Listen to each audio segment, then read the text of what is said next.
I'm delighted to be able to moderate this next panel where we're going to talk about how to map the different standards and identify any missing protections and avoid redundant efforts. We've got a great group of speakers for this session. I want to briefly introduce them and then let them talk a little bit about their own work in more detail. We have Demetrius Davis, who is with MITRE. He's Principal Systems Engineer there. Teresa Kinney is the Deputy Program Manager and Director for Operations and Communications with NASA SEWP. She's also a Contracting Officer Representative. Robert Salvia is with Fortress Information Security, where he is Director of Program Management. And Dr. Carol Woody is the Principal Researcher in the CERT Division of Carnegie Mellon University's Software Engineering Institute. And so I want to thank all of you for being here today.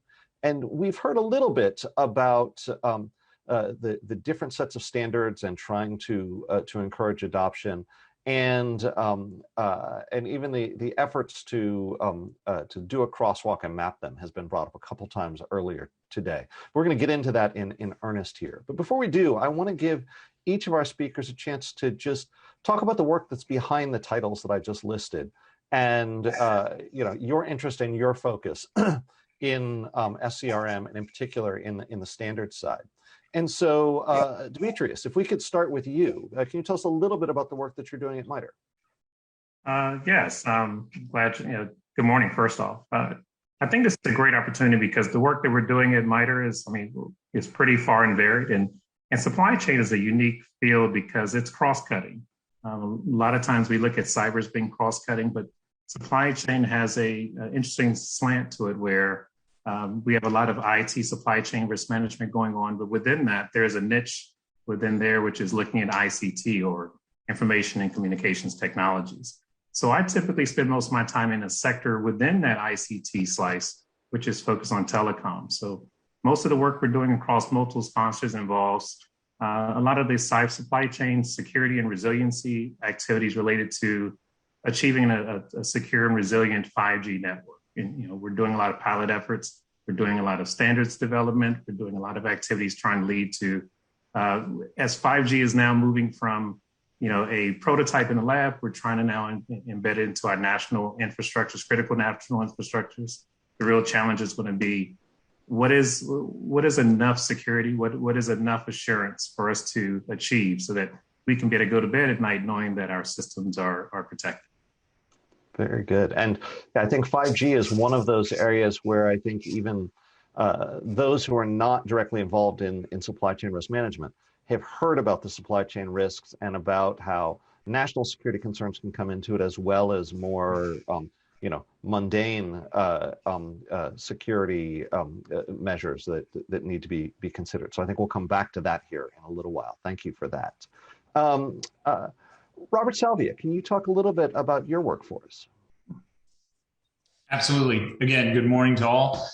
So myself, as the Director of Program Management and Services for Fortress's Government Solutions, we're really focused on DoD systems. But Fortress in the supply chain risk management has been a leader in the space on the commercial critical infrastructure for the last 7 years, securing the supply chain for the power grid.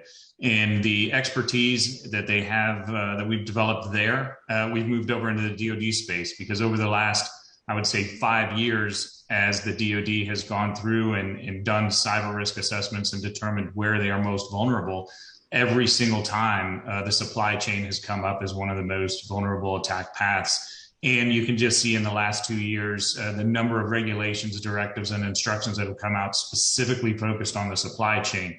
So being able to take what's been successful in the commercial side and bring that over to the DoD and the government side to take those lessons learned and expertise and really start putting those instructions into context so that you can focus. And that's kind of where this mapping came from, was rather than doing things over, and as you mentioned, redundantly or in standalone silos, let's look across the broad spectrum of all of those regulations and be more efficient and in the end more resilient as you take more credit for each one of those individual controls in each one of those different regulations.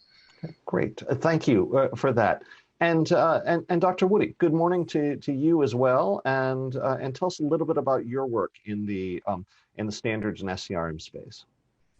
Good morning. My research has primarily focused on integrating cybersecurity into systems and software engineering. Reuse of software has been a major element of that. And as we expand into more and more third-party components, those are becoming a greater entree into the systems and software that we are building. So that this attack vector, as Robert mentioned, has become an increasing concern. Standards, of course, play into everything we do in terms of effective system and software engineering. And so integrating cybersecurity as well as supply chain risk into standards becomes a key component. But we've got many, many players now. We've got the acquisition side that adds to the engineers, that adds to the program management and the developers, and all of them need to be cognizant and tied together what needs to happen for effective supply chain management. And many of these players have never dealt with that. And so they also have different standards and frequently use different terminology. So we've got to look at how we integrate those, which makes the crosswalk much more important for that group. Mm-hmm. Thank you. And Teresa Kinney, as the NASA super representative on the panel, wanted to kind of save you for last, kind of like the home team at a baseball game. But if you could talk a little bit about your work and how it fits into today's conversation. Yeah, being the deputy program manager, and part of my role is to watch the supply chain risk management piece of it, see how it fits in with SOUP, what better information we can collect. And really, to be honest, what we were thinking is that there was really beginning to be a lot of complexity between, the cybersecurity, the supply chain risk security, and that is really kind of the reason we decided to do this crosswalk white paper. And what we found was it was very complex when looking at the NIST 800-161 and the blend with it. Just looking at, we could break it down probably in 5 categories when you're looking at that NIST, and that is information security, information management, identity management, risk management, and supply chain risk management. By us breaking it down that way, it really kind of helped us deep dive into the NIST 800-161 and seeing where exactly, like the ISO Open Group 20243 fit in, where other pieces fit in, and it was a great stepping stone. And I really think that it is going to be beneficial for everyone, not just government, but industry. Everyone, across the board can understand where we are going, because as we all know, security is an issue for everyone, not just government. Right, right. And you touched on the sort of core standards that were part of this crosswalk, but you also mentioned some other elements. Can you just is there a clear list of exactly which standards are covered in the white paper? Absolutely. We break it down by the lists and what things are covered. And so, not getting into the white paper itself, but it's definitely broken down. We've made it hopefully understandable so people can read it and understand what they're looking for. I don't know. Yeah. And the pardon me, the white paper is not brand new, but it is relatively recent. When did it come out? Is this the final version, or is there still kind of a comment period and another draft coming? I don't think anything is in the final draft period when it comes to these crosswalks or anything like that when you're talking about security. Because as we know, those people that are doing the tainted stuff and, programming things in and phishing and all of that stuff that goes with security, I usually always say if the bad guys would actually go get a real job, they would make a lot of money. But instead they want to break into these things. So with that being said, I don't think there's ever going to be a final. It's just starting to grow it and trying to keep our hands around what's going on now so we can move forward with this.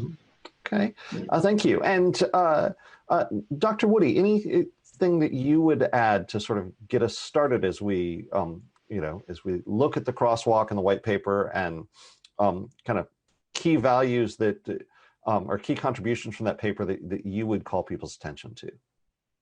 Well, I think it's more of a caution in that the standards are a starting point.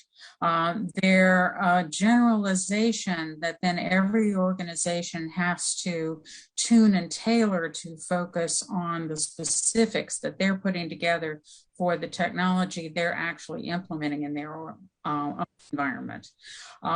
It's not that everyone needs every piece, but we do need to be correlating what developers are looking at, what the acquirers are looking at, what the engineers are looking at, so that everyone is consistently approaching the problem space. One of the real challenges I think we've seen in terms of security is the gaps between the ways people work. Everyone is diligently focused on their small piece of the pie and not really looking at how the other parts fit together.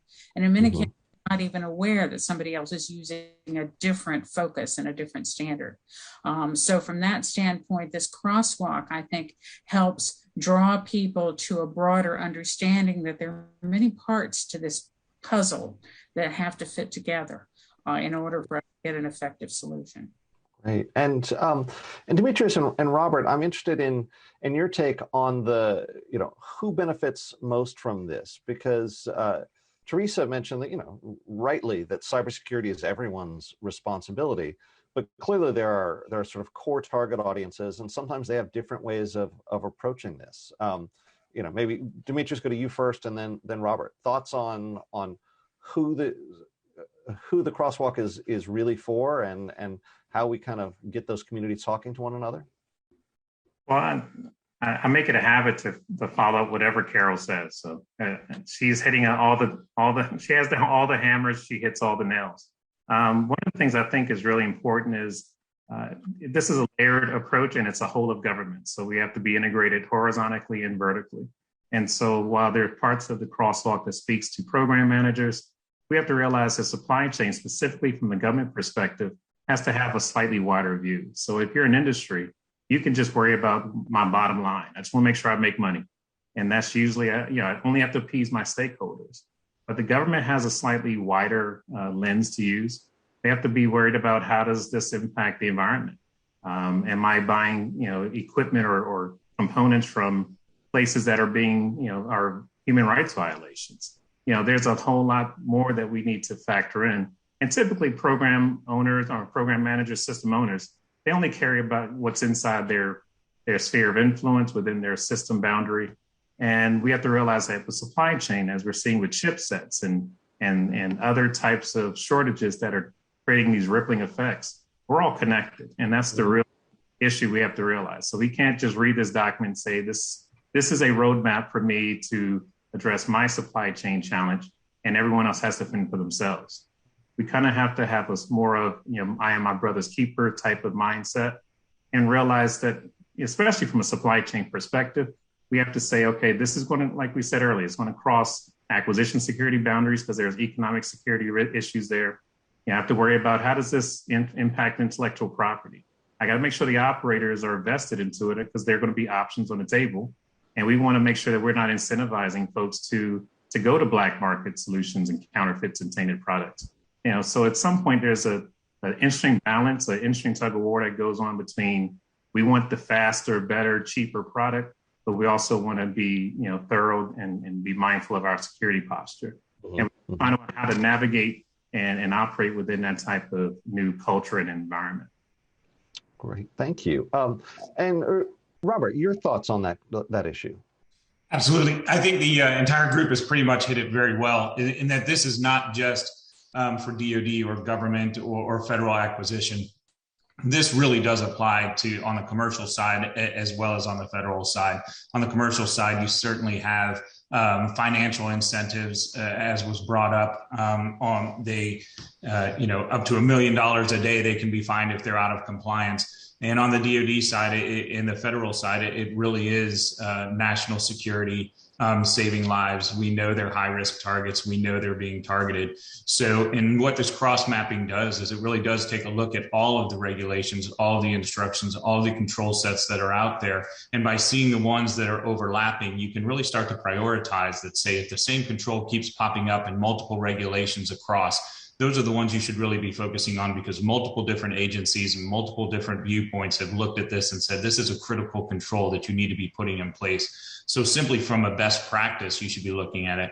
And to the other point is that this will never be complete, as Teresa said. I mean, if you just look at the NIST 853, it's already added a Rev 5 with a whole new family of controls specifically focused on supply chain risk management. And the adaptive acquisition framework has called out specifically program managers are responsible for maintaining continuous situational awareness of their supply chain. So it's not a one and done.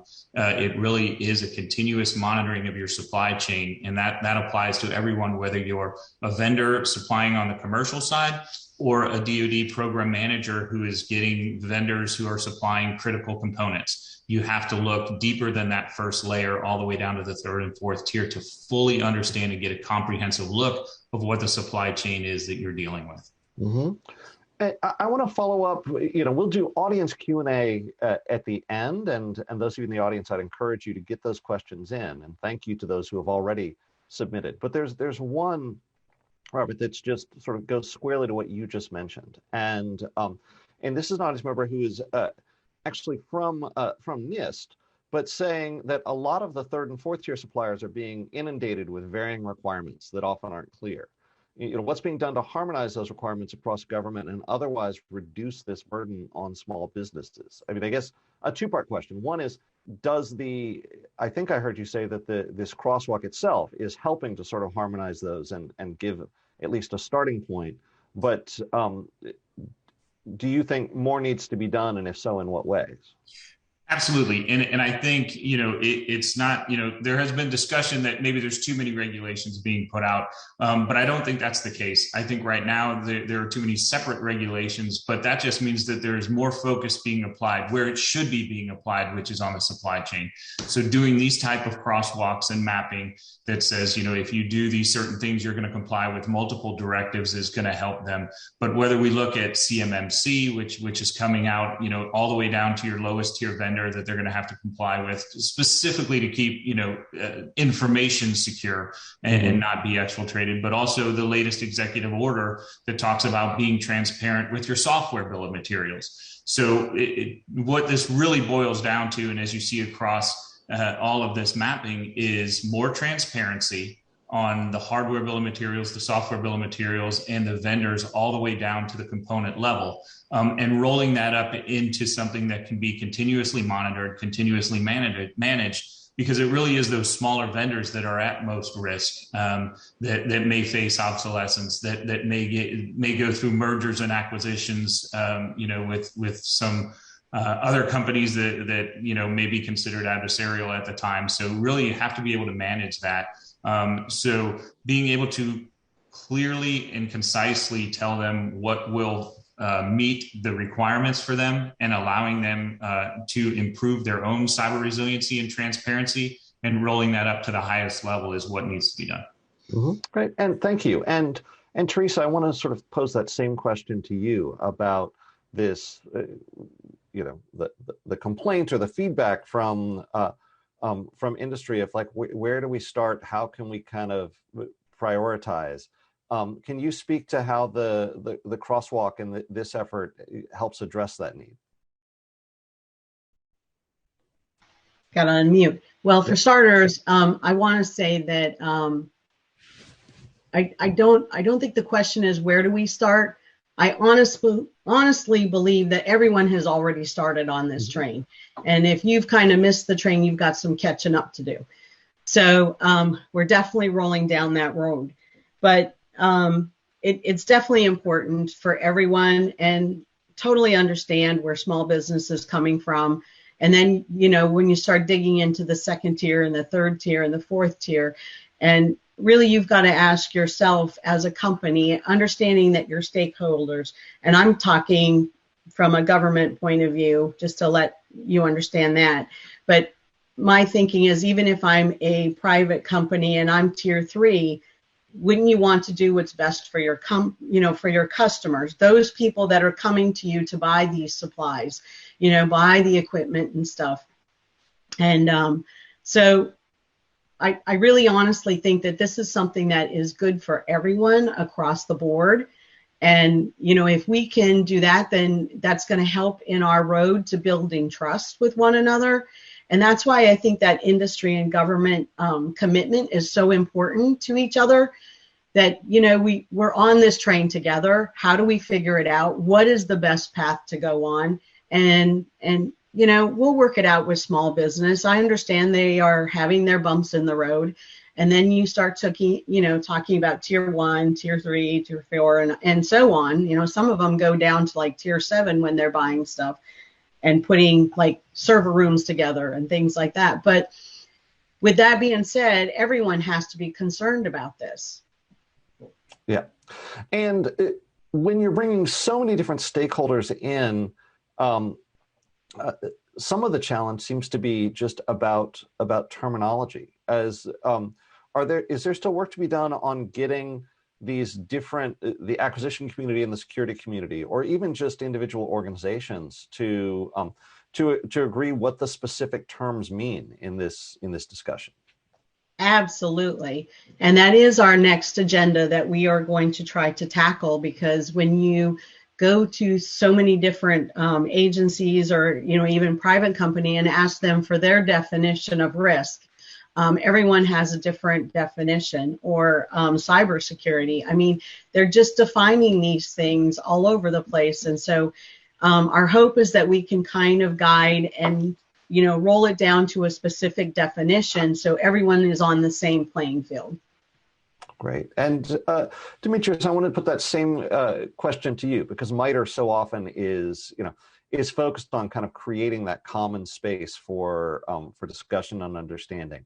Do you have any suggestions or maybe constructive criticisms on the terminology challenge? Well, I think it gets back to the point of what is security, what is assurance, and those terms we throw them around every day. I mean, meetings get long discussing it. There are questions they're constantly abounding, which is, I have zero trust in my architecture, so is my supply chain secure? It's like a silver bullet. Some people feel like compliance with certain measures is enough. I have Comply to Connect. I have DISA STIGs. I have SRGs. I have a FedRAMP for my commodity hardware supplier. I have all these pieces that have these check marks, all these green check marks next to all these controls. So that means my supply chain is secure. And then I realized something as simple as roaming off of my home network to a visiting network now exposes me to a new set of threats. Something as benign as that. And so what we're finding is there's a lot of gaps and seams. We have to think differently, and we have to have conversations like this. We have to have forums where we share notes and say, hey, we ran into this issue. There was a issue just, I think, a day or two ago with CrowdStrike, revealed that 5 years ago, there's been someone sitting inside of 12, 13 different, global telecom operators. It's like, okay, what do we do about it? The cyber community is really good at communicating about zero-day attacks and keeping databases of, vulnerabilities and mitigations. Supply chain community has to probably get, caught up to some degree and find a way to build in that apparatus and that infrastructure so that we can quickly respond and hopefully have some type of incident response already in place so we know how to respond, because there's going to be breaches, there's going to be compromises. So the idea of being 100% secure it's not a reality. So right. We have to prepare for the worst. Thank you. And Dr. Woody, the point about the cyber community is pretty good about speaking the same language. when you're talking about pure cyber to supply chain, to the acquisition community, to the vendor community, how do we avoid those telephone games and get people speaking to each other more constructively? Well, we have to start to think about the fact that we are all interconnected. And I feel like a lot of it does start back with how are we creating and then actually implementing technology. We don't have the right mindset of creating something that has a lot of risk tied with it. It's more like, ooh, the new shiny object, or, oh, this will take care of doing everything I want.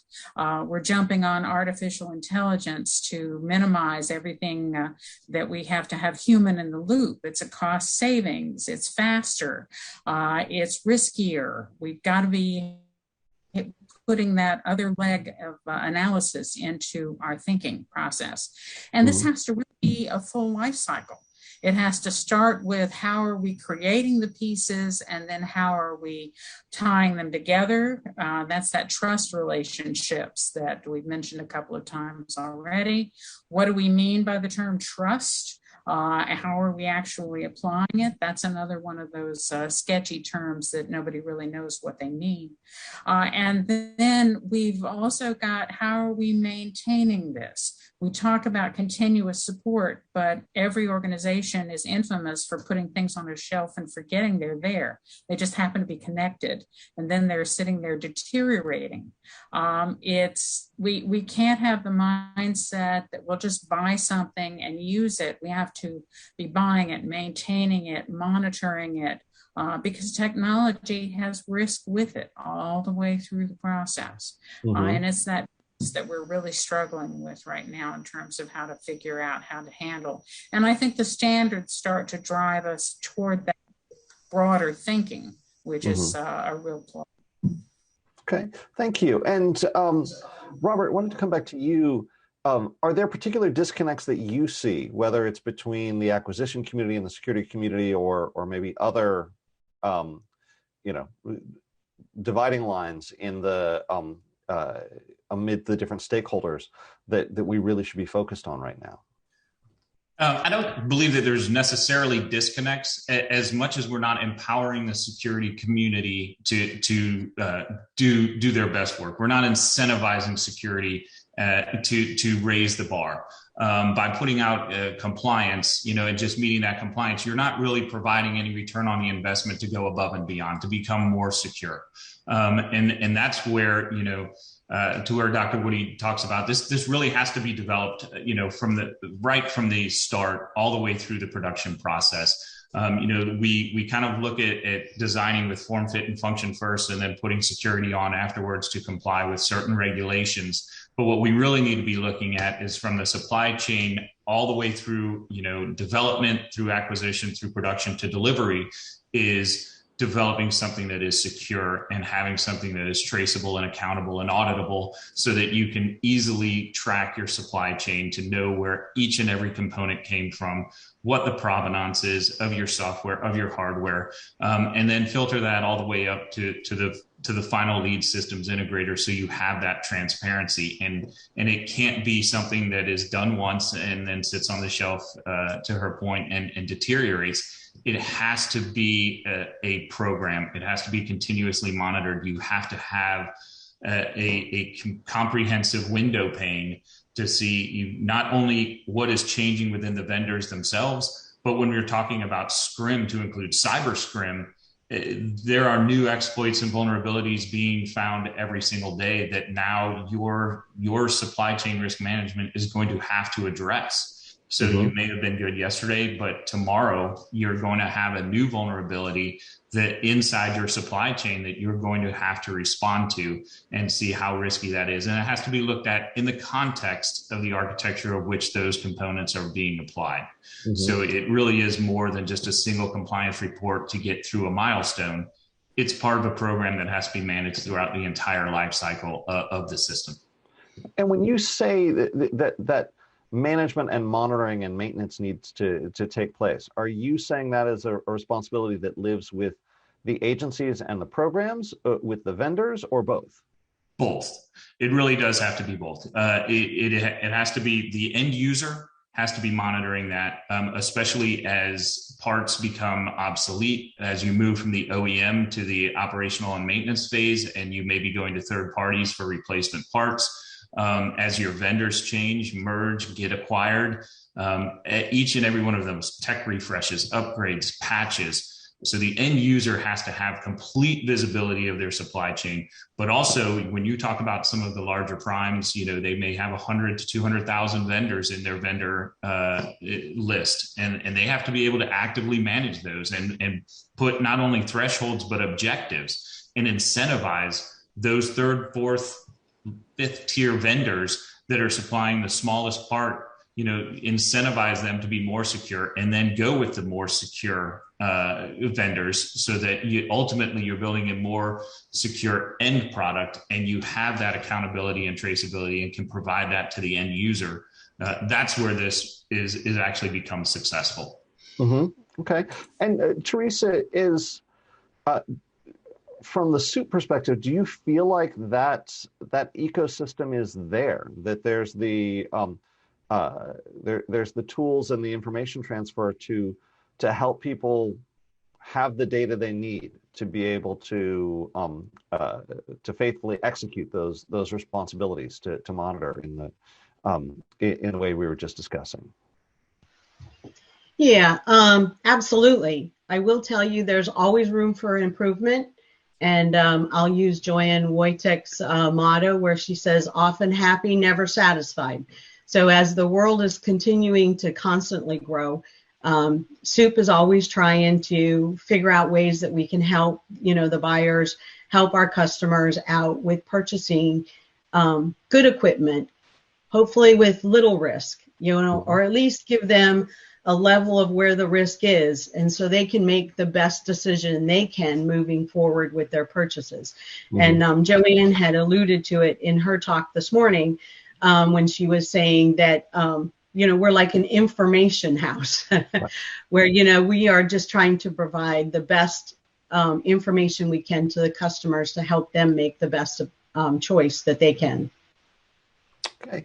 And Dr. Woody, I want to sort of come back to you on that question of how to make sure that information is shared so that the responsibility can be shared, because CMMC is not the end-all be-all in supply chain risk, but it has gotten a lot of the public attention over the last year, and that seems to put the burden very much on the vendor. But what I've heard all of you say today is that this is, it's much more of a team sport, and it's about having the transparency to help each stakeholder be able to hold up their end of the bargain. Do you feel like we're creating the I don't even know the right term, the information commons to allow that?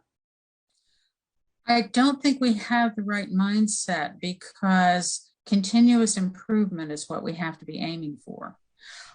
We need to learn from what we're doing and how they're operating, and very few organizations are doing this.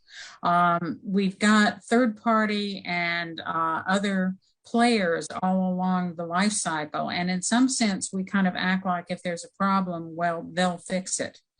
But in reality, we can look at our current operational environments, we can identify the problems we've got now.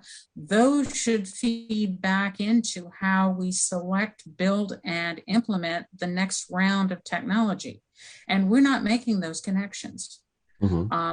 So every organization right now is losing out on one of their best information sources by not really understanding what is the attack environment they're dealing with, and how is it affecting their current technology, and then what are their opportunities for improving that to drive it back into what they bring in next, how they prioritize what they're reacting to.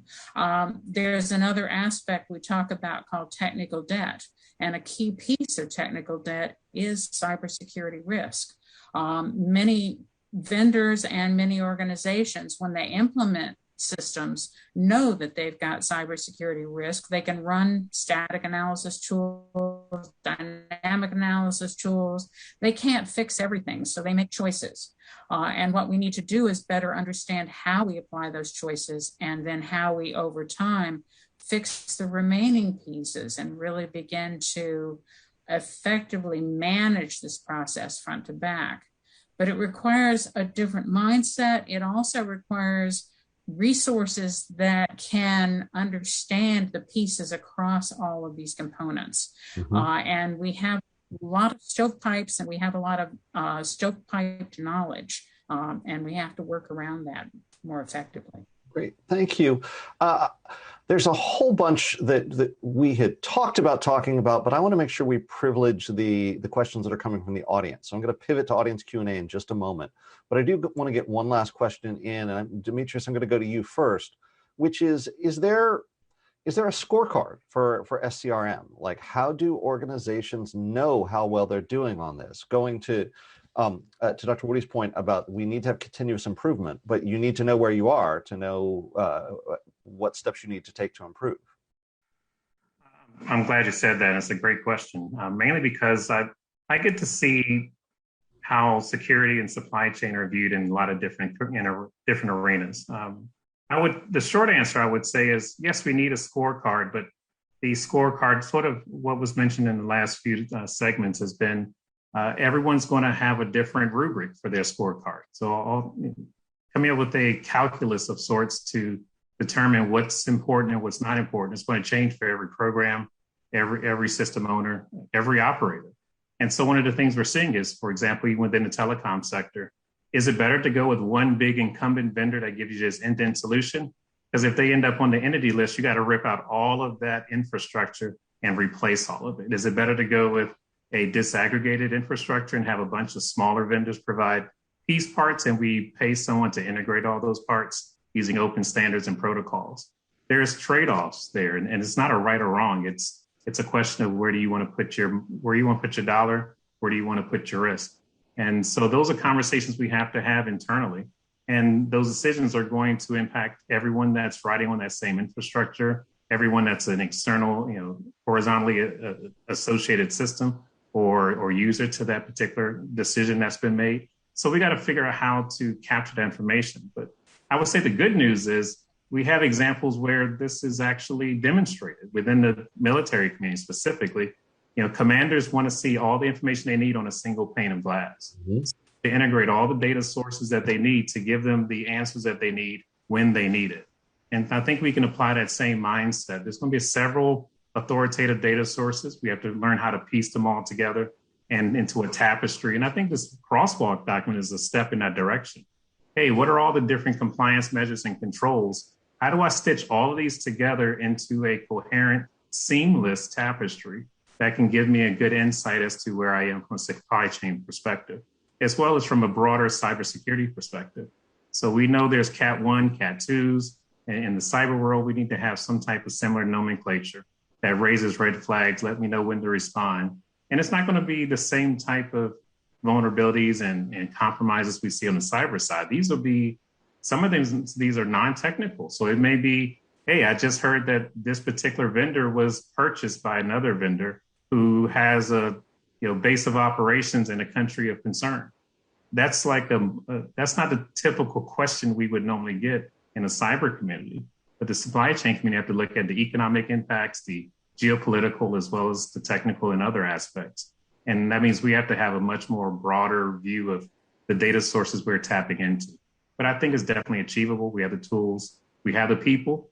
We just have to get together and find a way to talk across the Rosetta Stone so that we can get these communities integrated. Very good. So I want to jump to the audience questions, and there's one that I think dovetails nicely with a couple points that you and Dr. Woody just made.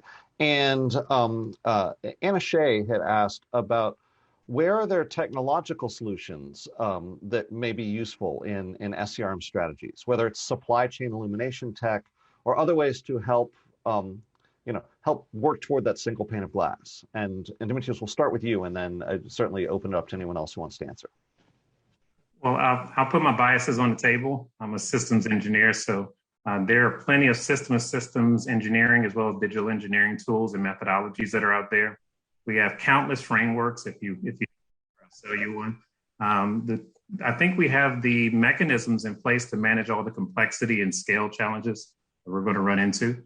The key is to be able to grow those, and to integrate them.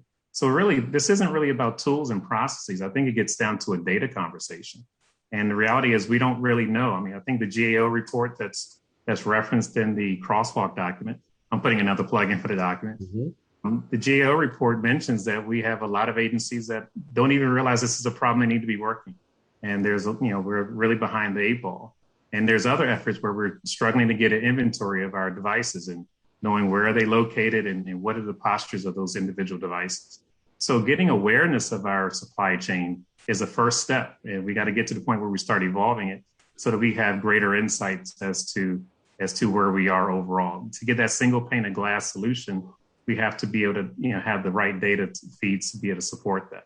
So I think it's definitely doable. We just have, I think we have the right mechanisms in place. We just have to stitch them all together. And I hate to say it, but system engineering is really ripe for that type of role. Mm-hmm. Teresa, Robert, Dr. Woody, anything you want to add there on what role technology can play or if it really is focused on the process? Yeah, absolutely. I can jump in there.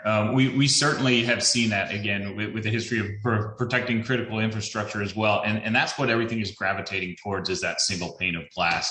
And to the other question where it was, is there a single scorecard? It's not a single scorecard across all of industry and all of our customers. But what you really need to look at is a standard scorecard for each customer so that you can pull in those data sets into a single pane of glass. And where we may have our own internal data sets that are numerous, but there are other data sets that you need to be able to ingest and put into that same pane of glass and sort through that data and move from a single report to something that is actually operationalized, pull out those things that are important, display them in that single pane of glass, so that there is a so what, there is an actionable response to those findings, and then continuously manage that, with new data sets, new findings throughout the life cycle. So the technology does exist, but it does have to be customized, which is that's what we've really learned, is that each customer sets their own thresholds. They have their own requirements. They have their own directives and instructions that they are trying to either comply with or risk that they matter most to them, that they're going to have to respond to in a timely manner. So those are the things that they need to see. Those are the things they need to react to. And those are the things they need to track. So that's absolutely, I think the technology is out there, and there is no single data set. You should be pulling in all of the different data sets from as many different sources that you can find and assimilating that into one operational pane of glass. Very good. Teresa, Dr. Woody, anything you want to add on that point? I would like to add that you need to have a plan. With most organizations, we talk to them about having a cybersecurity plan that really looks at, we've got data scattered everywhere. We've got resources scattered that we need to get on the same page. We know our organization and our structure needs these kinds of information and this technology for our business. So how do we tie these together so that we have the data we need when we need it and an effective cybersecurity strategy? And then you work the plan. Too many organizations I've seen do everything piecemeal, and then they're really frustrated that things don't work together. But it goes back to planning is one of the key elements, and you have to get the right resources to help you build a plan. Very good. And Teresa, I have another question that I definitely want to direct at you, but if you have a point you want to add on the technology question, by all means, please do. No, on their issue, I echo every one of them. We're definitely down the right path, and risk is something that has to be decided by the end user. Very good. And this takes us a little bit back to the terminology question, but John Johnson asked that the crosswalk identifies a slight difference between SCRM and CSCRM. What did looking at the NIST controls in 800-161 say about the subject matter and its complexity? Or put another way, is there an important difference that we should flag here between SCRM and CSCRM? Well, to me, supply chain risk management is a completely different topic than CSCRM, because when you're talking about supply chain risk management, you're talking about the parts, you're talking about the actual, widgets and gadgets that you're looking out there to buy and where they're coming from and what risk you're taking. I think Renee hit on one of them when she was talking about the chip. Again, they accepted the risk, after understanding completely how they were going to use it. So, again, I think you have to look at all facets when it comes to supply chain risk management and what risk level you're willing to take. But CSCRM is a totally different ballgame because, when you're looking at software out there and you're not always seeing the backdoors that are possibly being built into these softwares. And these things are hard to find. And, it's just a direction that we need to start learning more about this and being more cognitive that this is what's going on and how do we stop it. Mm-hmm. Very good. Well, we could continue this for some time, but the timekeepers of the event would get rather upset with us if we did. So I'm going to have to pause there. But Teresa Kinney, Demetrius Davis, Robert Salvia, and Dr. Carol Woody, thank you all for a great conversation today.